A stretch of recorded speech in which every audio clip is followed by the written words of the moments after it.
Hermanos, hoy estamos 15 de marzo, ¿verdad? Una ventaja y a veces me confunde un poco en el año, es que cuando los días de febrero tienen los mismos días que tiene marzo, cuando no es año bisiesto, me genera mucho problema porque son los mismos días. O sea, el mes pasado también hubo un domingo 15, pero era de febrero. Me pasó hace 2 años que incluso había pedido vacaciones para febrero para el campamento y las había anotado en marzo porque tenían los mismos días. Y casi, el año pasado de hecho fue, casi me quedo sin campamento, imagínense. Así que, pero eso me recuerda algo, que si estamos 15 de marzo, hace exactamente un mes atrás, estábamos a 15 de febrero, que era el primer domingo post campamento. ¿Qué quiere decir? Que ya pasó un mes de nuestro campamento, hermano. Así de rápido. Hoy día Eleazar decía que se vino marzo. Para mí ya se fue marzo, porque ya un par de semanas estamos a abril. Y qué rápido todas las cosas que pasan. Los niños entran al colegio, nosotros estamos ya pagando el permiso de circulación, lo que tenemos auto. Y vienen todas las cosas que marzo demanda. Es como empezar el año en realidad para mí marzo. Y como estamos a una semana del campamento, mi pregunta es, ¿cómo estamos, hermanos, con los compromisos que tomamos? Y digo que tomamos porque todos tomamos compromisos en el campamento. El campamento es una instancia en la cual primero tuvimos muy buena koinonía, ¿verdad? Se logra lo que de repente no se logra los domingos, porque los domingos estamos apurados, es mediodía cuando salimos, hace hambre, ¿verdad? Nos vamos rápido y hay muchas cosas que hacer de repente, o a veces no da tiempo de hablar entre nosotros mismos porque quienes tenemos hijos tenemos que ir a recoger a los hijos, ¿verdad? Y en el campamento sí se logra de que haya ese espacio de compartir, ese espacio de meditar, ese espacio de querer comprometernos a poder no tan solo crecer nosotros, sino también hacer crecer a otros, ¿ya? Y estamos a un mes de ello. ¿Cuáles compromisos tomamos? Hubieron distintos compromisos, ¿verdad? También hubo un llamado de pastor a pasar adelante. Se habló de servicio, se habló de liderazgo, ¿verdad? Hablamos de, ¿qué libro? ¿Quién se recuerda? Jueces. Hablamos de los jueces. Había algo que se repetía, ¿verdad? Que Israel volvía a hacer lo malo delante de Dios. Y es un reflejo también de nuestra naturaleza. Nos acercamos a Dios y eventualmente volvemos a hacer lo malo delante de Dios, y eso genera que nosotros muchas veces nos olvidemos de los compromisos que tenemos con Dios. Cuando Israel se acercaba a Dios, se recordaba del pacto, ¿verdad?, que tenían con Dios, y empezaban a quitar ídolos, empezaban a quitar dioses, lo habíamos visto, y había como un avivamiento, y de nuevo se acercaban a Dios, Dios le levantaba un juez, y estaban bien con Dios, pero eventualmente, nuevamente, se olvidaban. Y ya estamos a un mes del campamento. ¿Se nos habrán olvidado los compromisos, hermano? ¿Estamos haciendo algo por ello? Porque capaz nunca se nos olvidó, pero tampoco nunca empezamos a hacer algo para poder empujar a poder realizar nuestro compromiso delante del Señor. Ahora, algunos estarán diciendo, qué bueno que no fue el campamento, porque si no, no me estarían diciendo eso, ¿verdad? Pero, ¿cuándo tomamos compromisos con el Señor, hermano? Independientemente de hace un mes. ¿Cuándo tomamos compromisos con el Señor cuando de repente estuvimos enfermos? Señor, sácame de esta enfermedad, porque si usted me saca de esta enfermedad, yo voy a ir todos los domingos a la iglesia. O Señor, por favor, mis hijos, o mi papá, mi abuela, mi hermano. Tenemos muchas peticiones y muchos testimonios de oraciones respondidas de parte del Señor. Y estoy seguro que en ese proceso también tomamos compromisos con el Señor, ¿verdad? Vamos a leer más nuestra Biblia. Señor, yo voy a aprender más de usted. Ahora sí voy a obedecer, Señor. Y en el tiempo, como a Israel le pasaba en el tiempo de los jueces, se nos va olvidando. Y cuando se nos va olvidando, volvemos a caer, ¿verdad? Entonces, hoy quiero hablar acerca de lo que es la fidelidad. Porque algo que nos va a mantener siempre delante de Dios es poder ser fieles a Dios. Y estaba pensando quién es un muy buen ejemplo de fidelidad en la semana. Y se venía, obviamente, el Señor Jesucristo. Y entre los muchos ejemplos que también la Biblia nos enseña, se me vino otro nombre de un hombre llamado José, que ayer justo salió en la reunión de jóvenes, que ayer tuvimos la primera reunión de jóvenes del año, el nombre de José. Una de las jóvenes decía, me gustaría que si algún día tengo un pololo o me caso con alguien, sea como José, porque tiene este testimonio, porque fue fiel, porque no se dio ante la tentación. Y es cierto, la vida de José es un muy buen ejemplo de fidelidad y es algo que nosotros tenemos que observar. Así que les voy a invitar a ir a Génesis 39 para poder ver cómo es la vida de una persona que es fiel a Dios. ¿Ya? Génesis capítulo 39. Una persona que es fiel a Dios. Y vamos a ver que es algo constante. De hecho, en el campamento habíamos dicho lo que decía en Eclesiastés 5:5, que es, mejor es que no prometas y no que prometas y no cumplas. Eso tiene que ver con fidelidad. Que si yo prometo algo, me tengo que esforzar y tener la conciencia de querer cumplirlo. Entonces, Génesis 39. Vamos a leer una porción de lo que ya vive José post la venta de sus hermanos, ¿ya? Porque José es uno entre 12, ¿verdad? Sus hermanos, bueno, su papá lo amaba mucho, le dio una túnica de colores, ¿ya? Se notaba que era el favorito, aunque los papás no tenemos favoritos, ¿verdad? Se notaba que era el favorito. Y los hermanos por envidia terminan, bueno, primero planifican matarle y después terminan vendiéndolo. Nos vamos a situar en la vida de José post-venta de los hermanos, ¿ya? Y vamos a leer una escena primero, tomando en cuenta de que una de las cosas que más nos separa de nuestros compromisos con el Señor es el pecado. Una de las cosas que más nos separa de poder servir es el pecado. Y yo lo he visto tanto en los jóvenes, en general, en la iglesia, que cuando una persona está en pecado, siempre está como más lejos, se quiere involucrar menos. Y sin duda porque le pesa, el pecado pesa.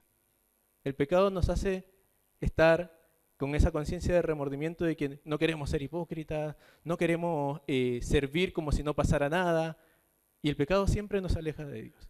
Y aunque José no pecó, sí aquí vamos a ver algo que viene antes del pecado, que es la tentación, ¿ya? Veamos entonces Génesis 39, del 5 al 9. Bueno, José fue vendido, luego lo compró Potifar, que era un oficial de Faraón, y lo llevó a su casa, lo puso a gobernar su casa, a administrar su casa, y ya estando en su casa, acontece esto, dice, del 5 al 9.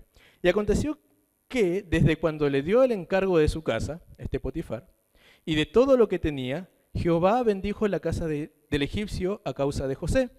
Y la bendición de Jehová estaba sobre todo lo que tenía, así en la casa como en el campo. Y dejó todo lo que tenía en mano de José.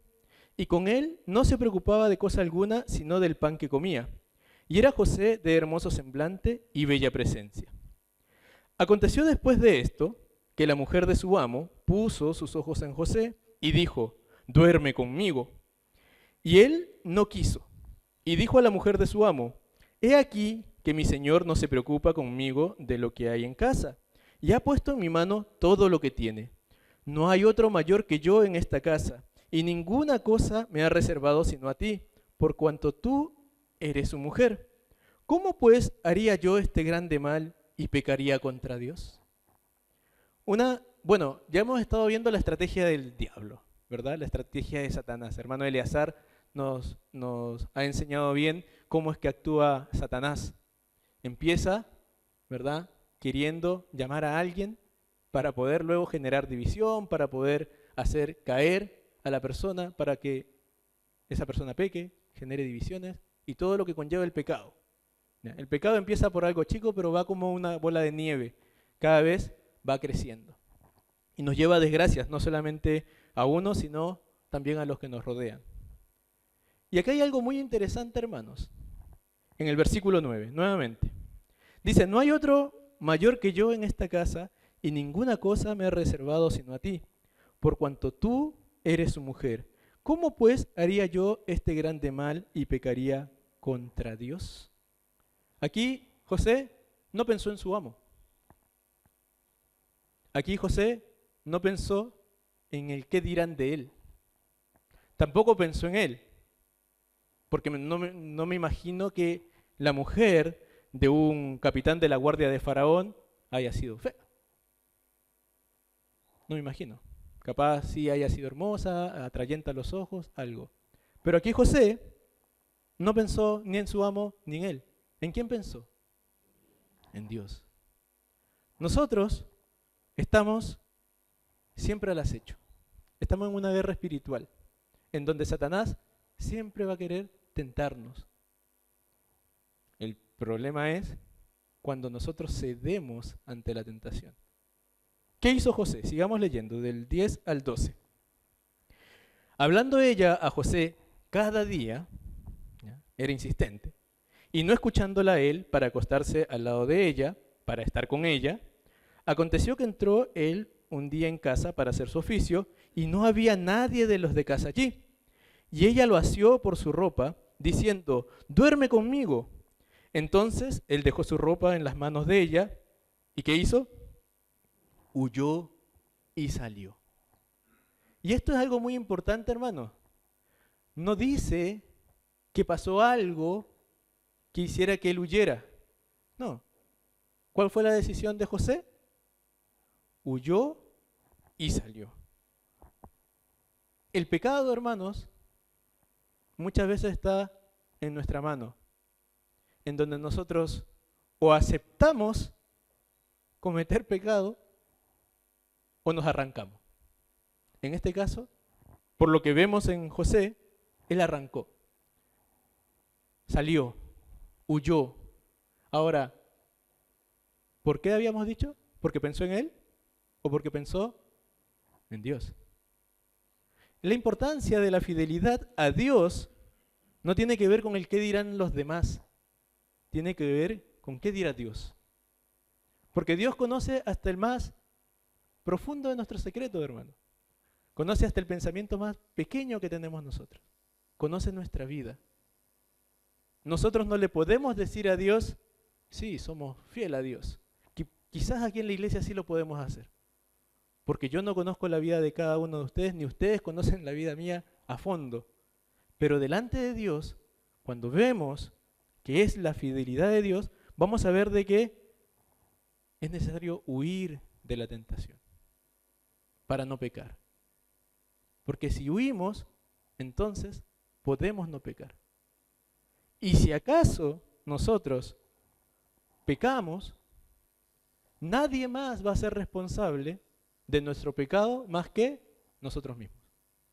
Vayamos a Santiago 1 del 13 al 15.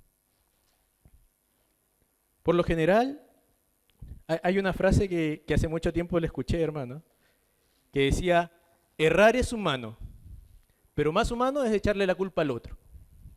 Así decía. Y a veces somos así, cuando de hecho Dios, cuando Dios va y le pregunta a Adán si había pecado, ¿qué le dice a Adán? Le dice, la mujer que me diste me dio de comer del fruto. O sea, como culpándole a Dios. Y es una tendencia. Pero ¿qué dice la Biblia? Santiago 1 del 13 al 15 dice así. Cuando alguno es tentado, no diga que es tentado de parte de Dios, porque Dios no puede ser tentado por el mal, ni Él tienta a nadie, sino que cada uno es tentado cuando de su propia concupiscencia es atraído y seducido. Entonces la concupiscencia, después que ha concebido, da a luz el pecado, y el pecado, siendo consumado, da a luz la muerte. Entonces dice que cada uno es atraído de su propia concupiscencia. ¿Qué es la concupiscencia? La tendencia a hacer el mal. Esa es la concupiscencia. Cada uno, cuando es atraído por una tentación, al final termina siendo seducido por su propia tendencia de hacer el mal. Y aquí, claro, estamos viendo un tema de infidelidad, pero algo tan pequeño, hermano, como algo tan grande nos conduce al pecado igual. El mentir también es pecado. Y a veces somos seducidos para mentir. ¿verdad? ¿Por qué somos seducidos? Porque, si digo la verdad, voy a quedar mal, voy a pasar vergüenza. Mejor quedo bien, me gusta quedar bien, entonces miento.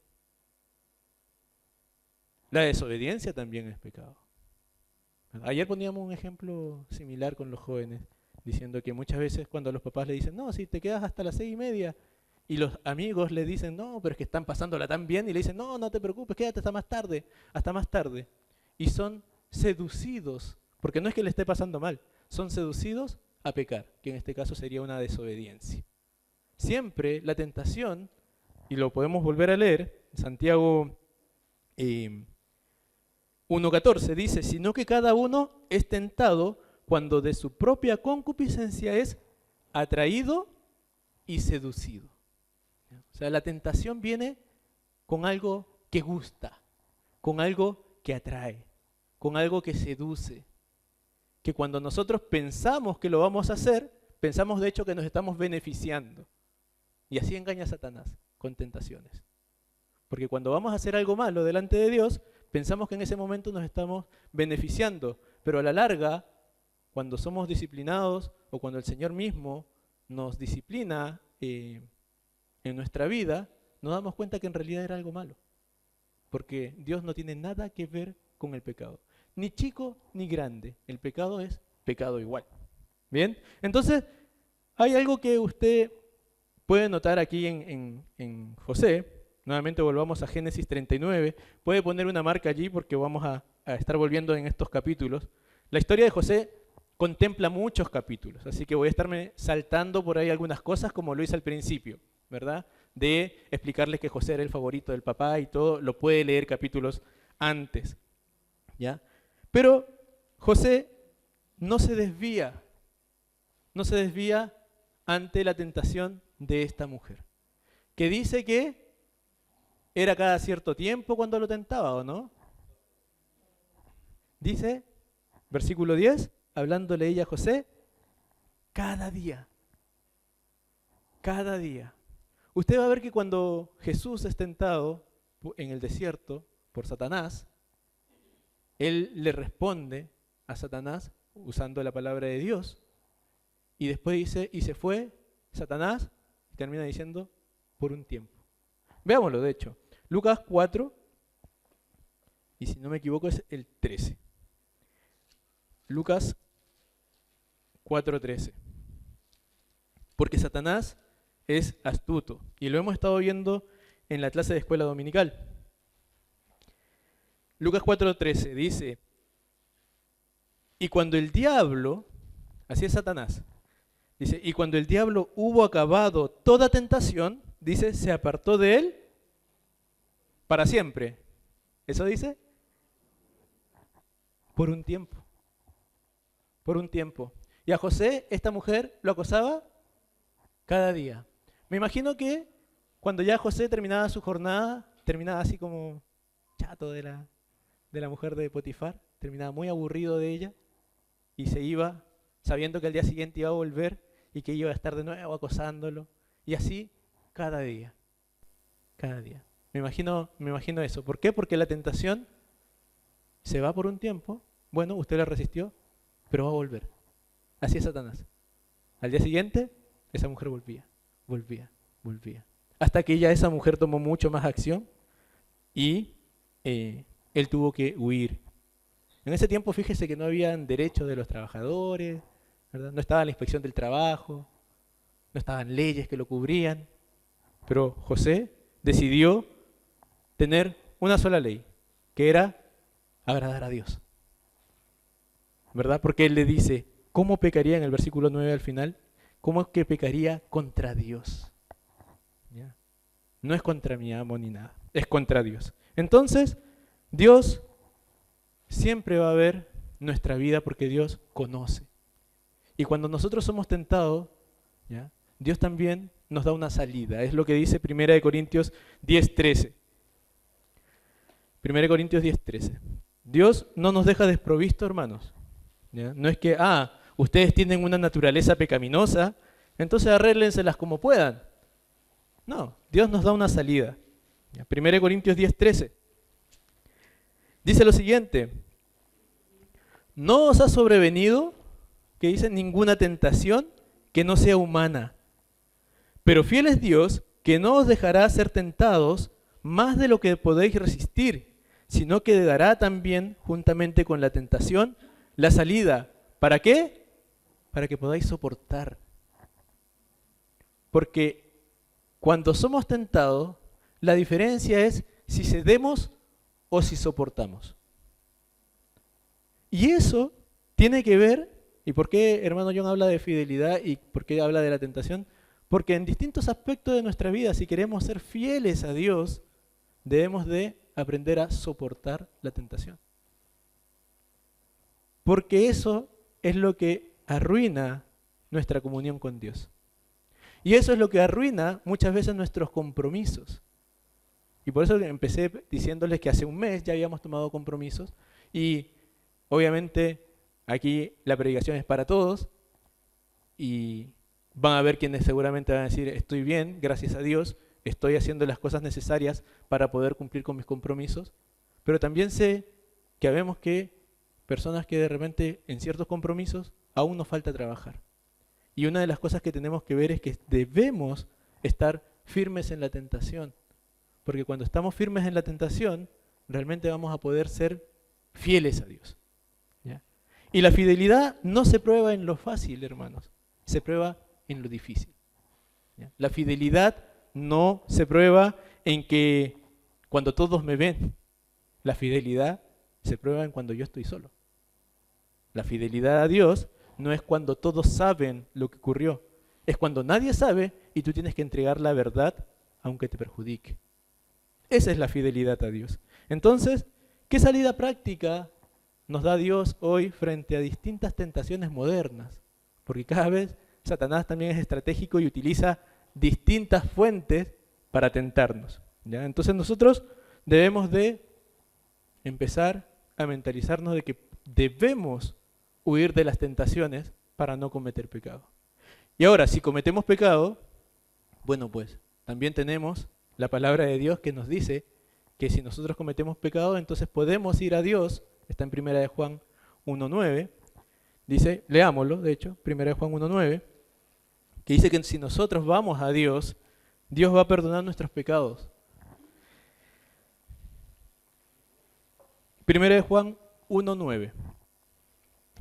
Dice así, si confesamos nuestros pecados, Él es fiel y justo para perdonar nuestros pecados y limpiarnos de toda maldad. Ahora, ¿cómo lo limpia? ¿Cómo limpia nuestros pecados? Está en el versículo 7, un poco más arriba.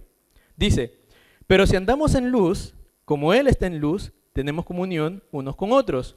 Y la sangre de Jesucristo, su Hijo, nos limpia de todo pecado. No hay ninguna otra cosa en el mundo que nos pueda limpiar los pecados excepto la sangre de Cristo. Solo la sangre de nuestro Señor Jesucristo es lo que limpia nuestros pecados. Por lo tanto, nosotros, si llegamos a caer, producto de la tentación, lo que debemos hacer es levantarnos nuevamente, ir delante de Dios, confesar nuestros pecados para que seamos limpios y empezar nuevamente con nuestros compromisos delante de Dios.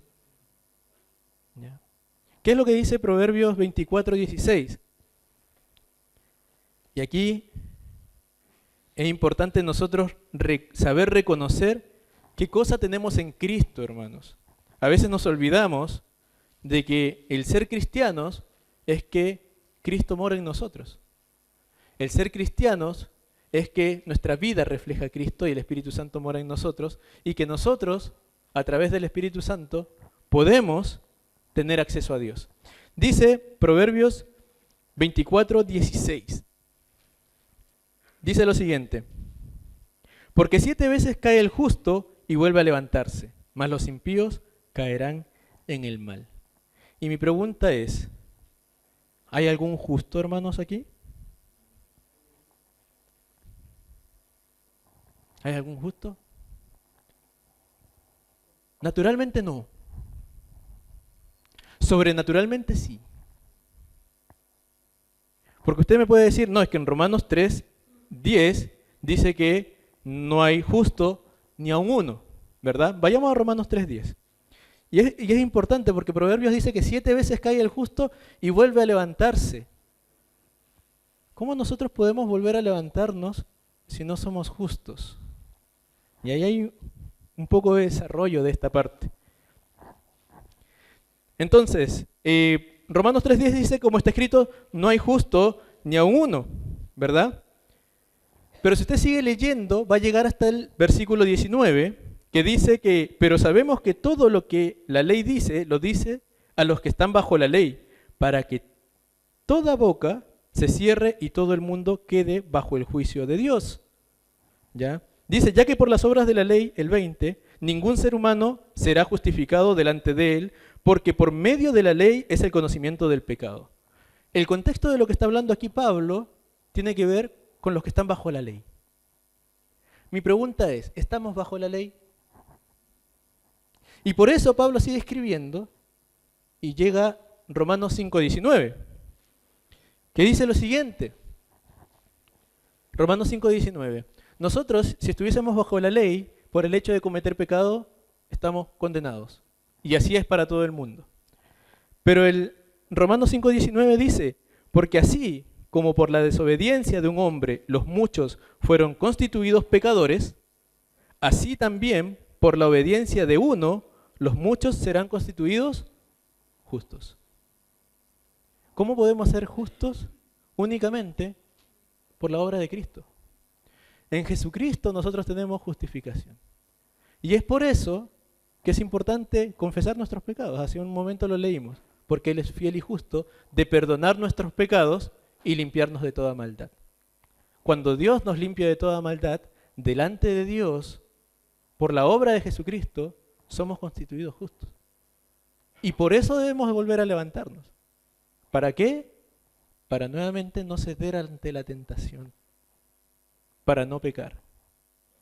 Ya hemos pecado y si caemos, tenemos que volver a levantarnos.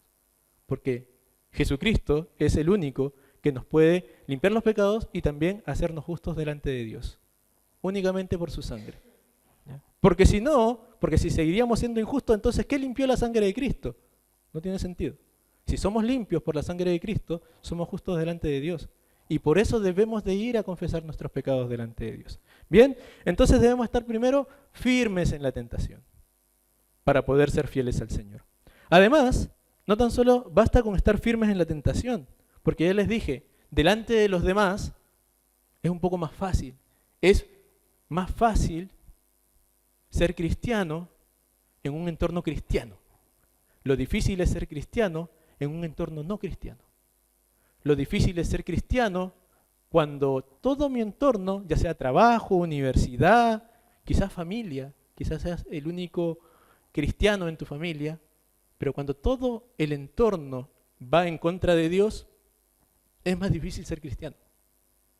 Y ahí es donde de repente tenemos problemas, ¿verdad? Nos tildan, eres canuto, el santito. En Argentina le dicen pastorcitos. Bien, debemos de ser también íntegros en lo oculto. ¿Ya?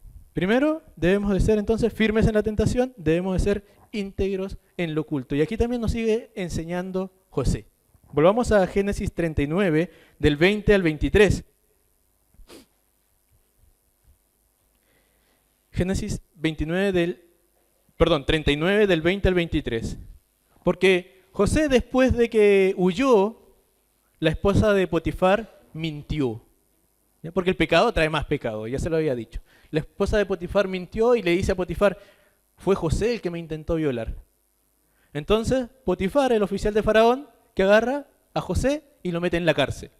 Bien, ¿qué pasa con José? Se desanima, dice, Dios no me quiere, no tengo esperanza, me voy, me da igual la vida. ¿Qué pasa con José? José se mantiene íntegro, porque ya habíamos dicho que José había dado indicio que su fidelidad era a Dios, a nadie más que a Dios. Entonces, veamos el versículo 20 al 23, dice, y tomó su amo a José y lo puso en la cárcel, donde estaban los presos del rey, y estuvo allí en la cárcel. Pero Jehová estaba con José y le extendió su misericordia y le dio gracia en los ojos del jefe de la cárcel. Y el jefe de la cárcel entregó en mano de José el cuidado de todos los presos que había en aquella prisión. Todo lo que se hacía allí, él lo hacía. No necesitaba atender el jefe de la cárcel cosa alguna de las que estaban al cuidado de José, porque Jehová estaba con José y lo que él hacía, Jehová lo prosperaba. Miren qué interesante, porque lo que pareciera ser algo malo termina siendo algo bueno. ¿A alguno de ustedes les gustaría que los tomaran y lo echaran a la cárcel? A mí no. No sé ustedes.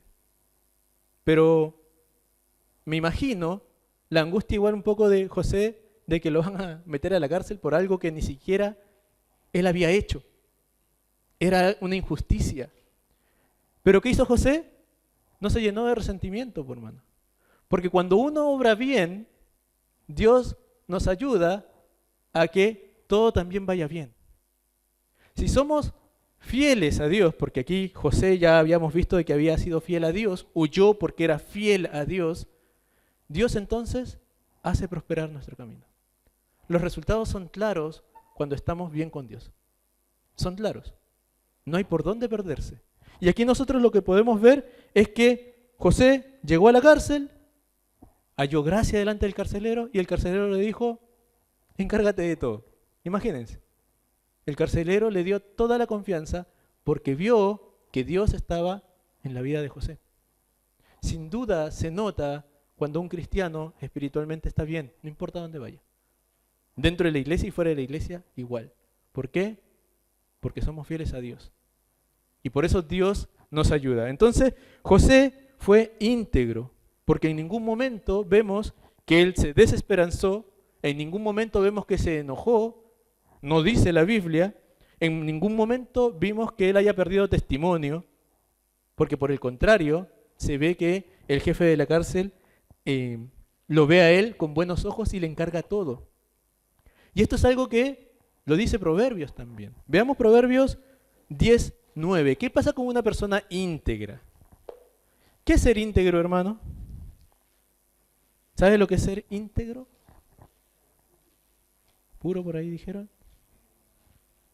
Una persona que es íntegra es una persona que es igual aquí y, como dice el pastor, en la quebrada del ají.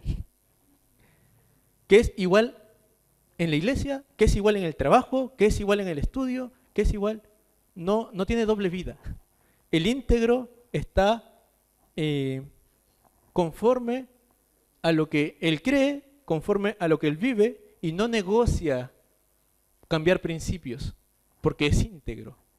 No es maleable, no es cambiante, no es de doble ánimo. ¿Y qué dice Proverbios 10:9? Proverbios 10:9 dice, el que camina en integridad anda confiado. Dice, mas el que pervierte sus caminos será quebrantado. Una diferencia entre ser fiel a Dios y no serle fiel a Dios. Porque si somos fieles a Dios, vamos a caminar en integridad y por lo tanto vamos a estar confiados. No importa qué es lo que pase, no importa si viene una enfermedad, no importa si soy echado a la cárcel, no importa a dónde vaya, voy a estar confiado porque sé que estoy bien con Dios. Más que dice, el que pervierte sus caminos será quebrantado.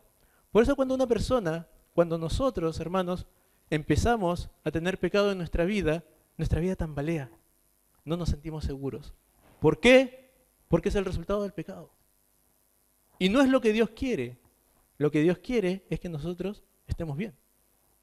Por lo tanto, debemos de ser íntegros. Íntegros, primero, para Dios. Y vamos a ver los resultados que para nosotros va a ser bueno. ¿Ya? Nosotros debemos de servir en todo momento como para agradar a Dios y no para agradar a los hombres. Y eso lo dice Efesios 6:6. Para que no piense que me lo estoy inventando. Veamos Efesios capítulo 6, en el versículo 6. Tenemos que hacer lo mismo aun cuando nadie nos ve. Efesios 6:6 dice, no sirviendo al ojo como los que quieren agradar a los hombres, sino como siervos de Cristo, de corazón haciendo la voluntad de Dios. O sea, no debemos de ser buenos cristianos solamente cuando todos nos miran, porque vaya que vamos a tener fama, sino que también cuando nadie nos mira. Nosotros somos lo que somos o mejor dicho, somos lo que hacemos cuando nadie nos ve. Eso somos. Si nadie nos ve que estamos robando, somos ladrones, aunque los demás vean que hacemos cosas buenas, somos ladrones. Entonces, la fidelidad verdadera se nota cuando nadie nos ve, ni nos aplaude, ni nos dice qué es lo que tenemos que hacer. Allí se ve una fidelidad verdadera. ¿Por qué? Porque somos íntegros. ¿Ya? Entonces, primero les había dicho, firmes en la tentación, íntegros en lo oculto, para poder agradar a Dios. Ahora, ¿qué pasa con nuestra vida cristiana, hermanos, cuando nosotros queremos agradar a Dios? ¿Lo hacemos con esperanza o sin esperanza? Porque eso influye mucho en nuestras decisiones. Por ejemplo, si yo les dijera a ustedes, o a los hombres aquí, yo no juego fútbol, pero igual si les dijera, ¿saben qué? Armemos un equipo y vamos a ir a competir contra el equipo profesional de Chile. No importa, ya perdimos ya, pero vamos igual. ¿Se animaría? Difícilmente se va a animar. ¿Por qué? Porque ya les dije que el resultado es malo. Porque si le digo, no, si ya perdimos, bueno, capaz vaya para conocer a los jugadores. Capaz esa es su motivación, ¿verdad? Pero si yo les digo de que el resultado va a ser bueno, mantengo su esperanza. Y es la manera en que la vida cristiana debería de vivirse, con esperanza. ¿Ya? Por lo tanto, nosotros debemos de estar esperanzados en Dios, aun cuando las cosas vayan mal. Primero debemos ser firmes, ¿verdad?, ante la tentación, íntegros en lo oculto, pero lo que vamos a ver más, nuestra motivación, es la esperanza que tenemos delante de Dios. ¿Y cuál es nuestra esperanza, hermanos? ¿Cuál es nuestra esperanza? ¿De que vamos a morir y no hay nada después? ¿Cuál es nuestra esperanza? ¿De que este cuerpo va a envejecer y la vamos a pasar mal?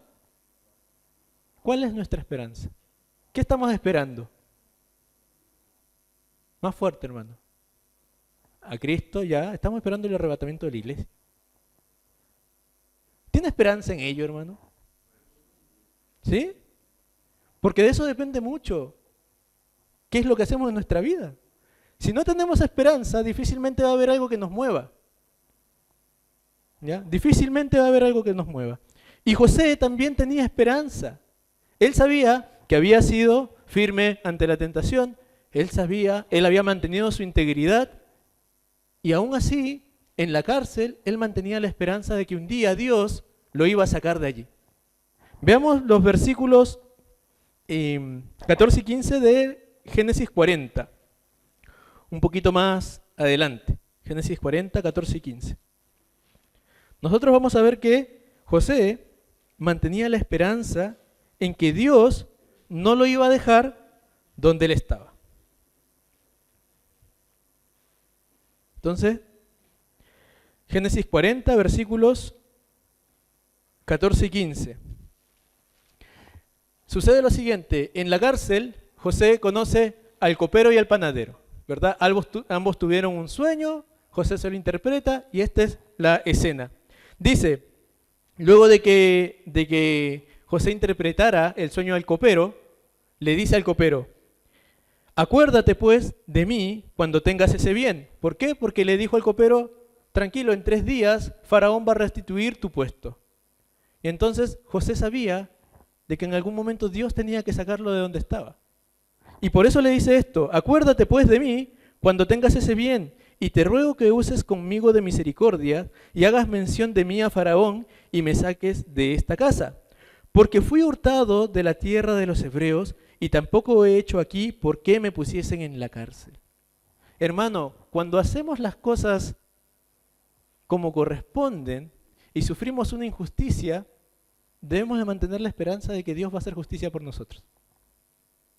Dios conoce lo que nos ha pasado. Cada vida es particular. Algunos en aspecto familiar, otros en aspecto académico, otros en aspecto laboral. Dios conoce lo que nos ha pasado. ¿Y nosotros qué debemos de hacer? Esperar en Dios.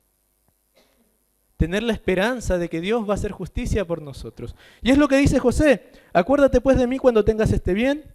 Y en el 15 le dice: porque fui hurtado de la tierra de los hebreos, y tampoco he hecho aquí porque me pusiesen en la cárcel. José en ningún momento se rebeló contra algún egipcio. José simplemente estuvo fiel a Dios y esperanzado en que Dios lo iba a sostener en el momento propicio. Y por eso le pide esto. ¿Por qué? Porque cuando nosotros realmente confiamos en Dios, vamos a estar tranquilos.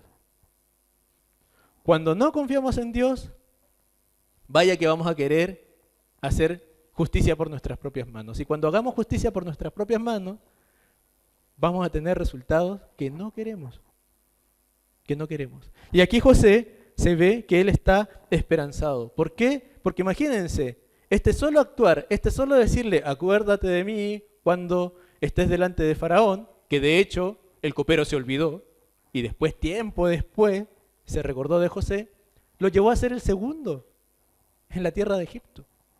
Si usted lee la historia, va a ver que Dios le da a José un puesto muy importante dentro de Egipto y levanta su cabeza incluso por la de sobre Potifar. Veamos el capítulo 41, los versículos 14 al 16. ¿Qué es lo que sucede? Después, como le dije, mucho tiempo después, el copero se recordó de José y le comentó a Faraón: yo supe de un hebreo que interpretó mi sueño y ocurrió así y así. ¿Y por qué? Porque Faraón estaba con un sueño y quería su interpretación. ¿Ya? Le estoy resumiendo para no leer toda esta parte de la historia. Y dice así, 14 al 16, 41, 14 al 16. Entonces Faraón envió y llamó a José, y lo sacaron apresuradamente de la cárcel, y se afeitó y mudó sus vestidos, y vino Faraón. Y dijo Faraón a José: yo he tenido un sueño y no hay quien lo interprete, mas he oído decir de ti que oyes sueños para interpretarlos. Respondió José a Faraón diciendo: no está en mí, Dios será el que dé respuesta propicia a Faraón. José se mantenía en una sola línea. Todo es de Dios, todo es por Dios, todo es para Dios. ¿Se recuerdan en el campamento cuando hablamos acerca de Jefté, acerca de Gedeón?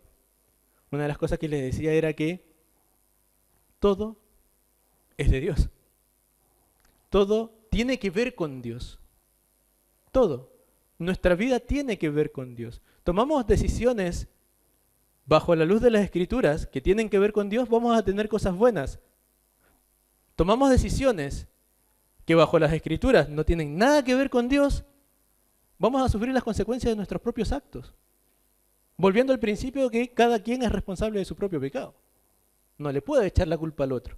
Y por eso obtengo el mal según corresponda. Así como también puedo obtener el bien según corresponda, haciendo lo que Dios quiere. Entonces, hermanos, aún en la parte de prueba, debemos de mantener la esperanza en Dios. José le dijo al copero: recuérdate de mí estando en la cárcel. Y fue llamado. ¿Por qué? Porque Dios es fiel, hermanos. Porque Dios es fiel. Dios conoce qué está pasando en la vida de cada uno de nosotros. ¿Bien? Y nosotros, por lo mismo, si esperamos en el Señor, vamos a mantener lo que es el gozo. El gozo es fruto del Espíritu Santo, ¿verdad? Amor, gozo, paz, paciencia. Nada debería de hacernos perder el gozo de estar delante de Dios. Bien, veamos Romanos 12:12. Cuando nosotros estamos, hermanos, delante de Dios, vamos a ver de que no importa la situación, el gozo va a estar intacto. Dice así, Romanos 12:12. Gozosos en la esperanza, sufridos en la tribulación, constantes en oración. ¿Gozosos en qué? En la esperanza. ¿Qué es lo que va a producir siempre gozo en nosotros, incluso en las pruebas? Es que tenemos esperanza, hermano. no vivimos desesperanzados. ¿Ya? Y, por último, el último punto, ¿ya? Porque primero debemos estar firmes en la tentación, debemos ser íntegros en lo oculto, esperanzados aún en la adversidad, pero cuando ya llegue, y lo vimos también en la vida de Gedeón, que después cuando Dios le dio la victoria, se alzó su corazón y él empezó a hacer venganza por sus propias manos. Aquí vemos algo contrario en la vida de José, porque José fue leal en la prosperidad. ¿Por qué? Porque cuando Dios ya nos levanta de todo el sufrimiento, cuando Dios hace justicia por nosotros, cuando Dios realmente ya nos está usando, debemos de tener cuidado de que nuestro corazón no se ensoberbezca, porque es natural del hombre ensoberbecerse. Por lo tanto, debemos de ser leales a Dios aún en la prosperidad. O sea, ¿nos va mal? Está bien, mantengámonos siempre firmes delante de Dios. ¿Nos va bien? Mantengámonos siempre firmes delante de Dios. No hay situación en la cual debamos de descuidarnos de Dios. No hay situación.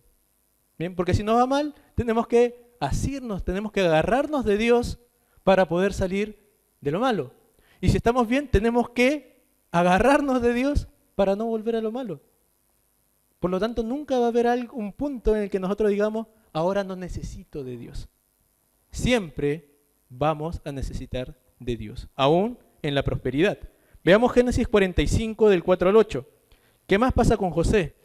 Les dije que la vida de José abarca muchos capítulos de Génesis y por eso avanzamos saltando esto.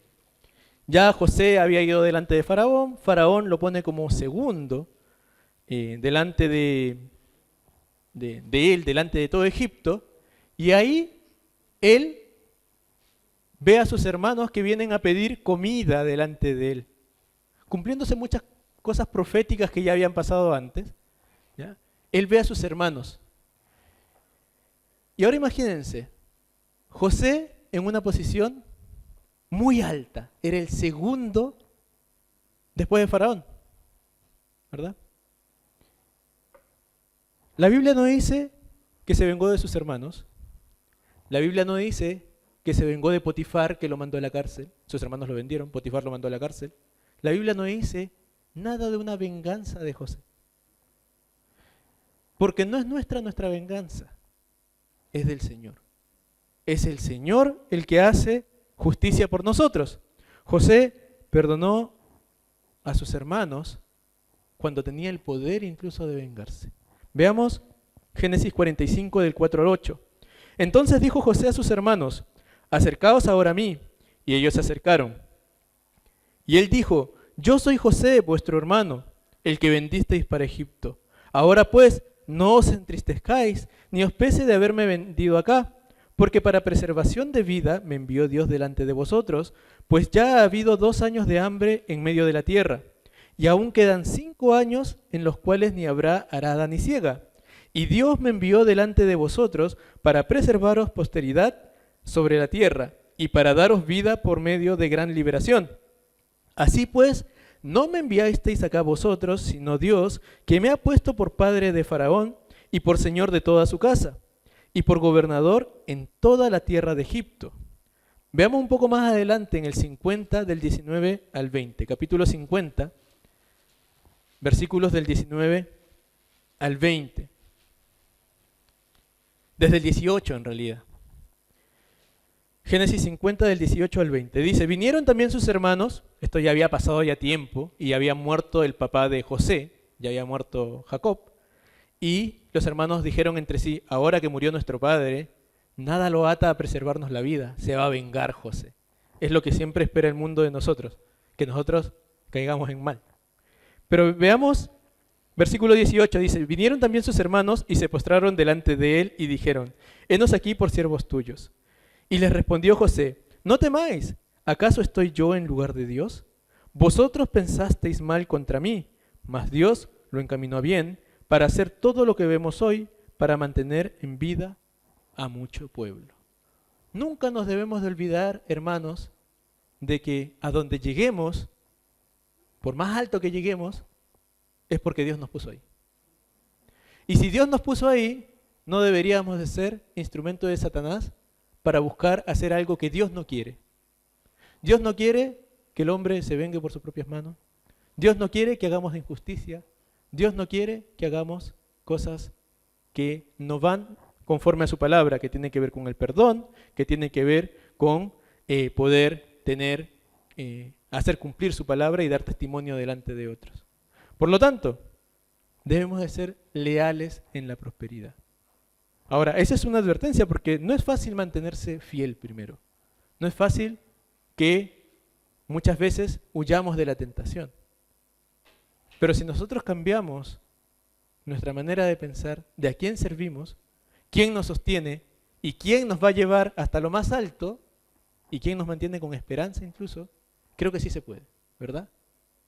¿A quién servimos? A Dios. ¿Por quién vivimos? Por Dios. ¿Quién nos mantiene con esperanza? Dios. ¿Quién nos puede llevar a lo más alto? Dios. Pero nuestra vida parece ser que a veces nos olvidamos de que es Dios quien nos está viendo. Y todo empezó con los compromisos, ¿verdad? Hablando de qué compromisos tomamos. Han habido compromisos que se tomaron en el campamento, han habido compromisos que se tomaron el 31 de diciembre a las 12 o 1 de enero, 12:01. Han habido compromisos que tomamos en una enfermedad, han habido compromisos que tomamos en algún momento de nuestra vida. Es mejor, hermanos, ponernos a cuentas con Dios. Es mejor, hermanos, volver delante de Dios. Es mejor, hermanos, si hay algún pecado que está entorpeciendo nuestra vida, estar confesándolo delante de Dios. Y si ya nos hemos confesado, bueno, seamos firmes ante la tentación, íntegros en lo oculto, manteniéndonos esperanzados en lo que Dios tiene para nosotros. Y finalmente, si alcanzamos todo ello y Dios nos prospera, entonces seamos leales, pues. Seamos leales. Sin duda, cada uno de nosotros como iglesia está en algún punto. Sin duda. Pero lo que sí debemos de ser o de reconocer es que Dios, cuando estemos delante de Él, va a demandar cada minuto de nuestro tiempo. ¿Qué hicimos nosotros delante de Él? ¿Qué compromisos tomamos y no cumplimos? Y una vez que cumplimos, ¿qué hicimos?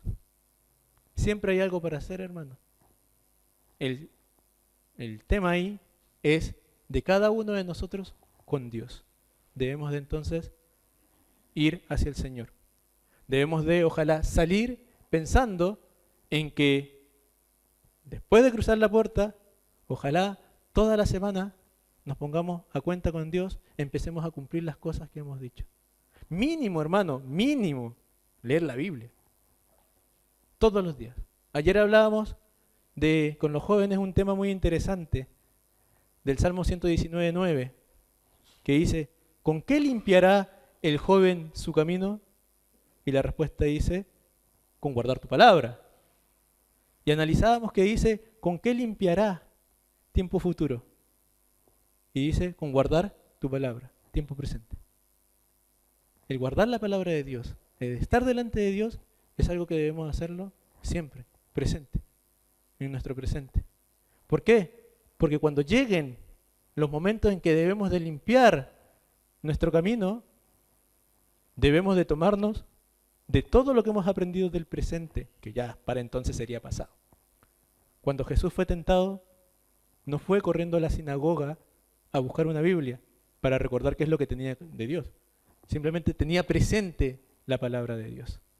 Nosotros debemos hacer lo mismo, tener siempre presente qué es lo que demanda Dios de nuestra vida. Eso, hermano, quería compartirles hoy acerca de la fidelidad hacia Dios, qué cosas nosotros estamos haciendo con los compromisos que en algún momento hemos tenido o que vamos a tener delante de Dios. Bien, para que lo meditemos igual en las semanas. Les invito a tener un momento de oración para poder terminar esta enseñanza.